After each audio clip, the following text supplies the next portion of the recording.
Hola, ¿qué tal? ¿Cómo están? Ok, chicos, para la actividad de español del día de hoy vamos a hablar de los relatos históricos. Ya es una realimentación, es un tema que ya vimos en español, la primera práctica social del lenguaje, al inicio de este ciclo escolar. Pero el día de hoy vamos a hacer una retroalimentación, chicos, que es muy importante que recordemos lo que son los relatos históricos. Los relatos históricos, chicos, son sucesos que han acontecido en nuestra vida, en el mundo, y que de alguna manera tuvieron cierta periodicidad, digamos, ¿no? Entonces, los relatos históricos son textos que se organizan en párrafos. Y estos son conjuntos de oraciones que se desarrollan dentro de una idea.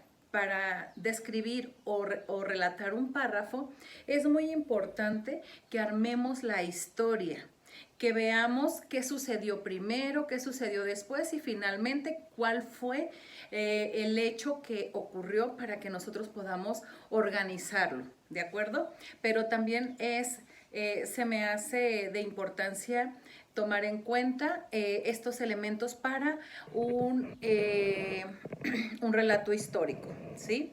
Un relato histórico, chicos, puede ocurrir con sucesión, que quiere decir que ocurre uno tras otro. Son acontecimientos que ocurren dentro de un mismo, lo mismo pero en diferentes lugares. Vamos a poner, por ejemplo, lo que está ocurriendo actualmente con el COVID-19.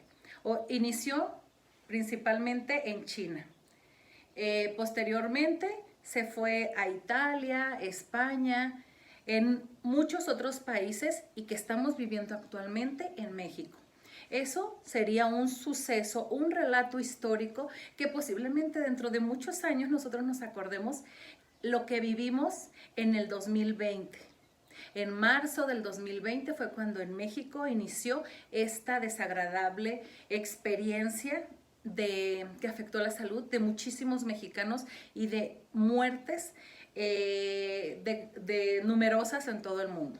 Bueno, y cuando decimos que también pueden ser simultaneidad, se puede decir cuando ocurre al mismo tiempo, que también podemos decir que este hecho que nos está marcando actualmente ocurrió también así, porque mientras ocurría en China, ocurría en España, en Italia, en México, entonces estaba ocurriendo el mismo problema en diferentes partes del mundo.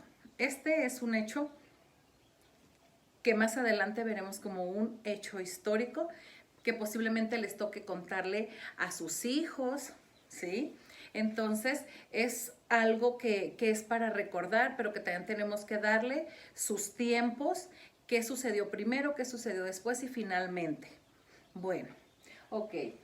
Pero para nosotros poder relatar un relato histórico, contar un hecho histórico, es muy importante que también utilicemos nexos. ¿Qué son los nexos? Bueno, los nexos son todas aquellas palabras que nos permiten conectar dos oraciones o dos ideas dentro de un mismo texto o un mismo párrafo, en la que nosotros nos permite que ese texto tenga coherencia a la hora de leerlo o de escucharlo, ¿de acuerdo? Algunos de los nexos que vamos a utilizar, por ejemplo, si es un hecho, un relato histórico de sucesión, pues son primero, luego, antes, después y finalmente. Y si es de simultaneidad, pues significa simultaneidad al mismo tiempo, mientras tanto, siempre que, y muchos otros más que nosotros podemos utilizar a la hora de relatar y hacer un relato histórico. Ok, chicos, vamos a recordar también que todo relato histórico tiene una causa y tiene una consecuencia. Piensen, en este caso, en esta pandemia, ¿cuál fue la causa y cuál está siendo la consecuencia? Tenemos un problema, pero siempre todos los relatos históricos que nosotros podamos conocer es precisamente algo que marcó la vida o la historia de un país, de una persona o de algo en algún lugar, ¿sí?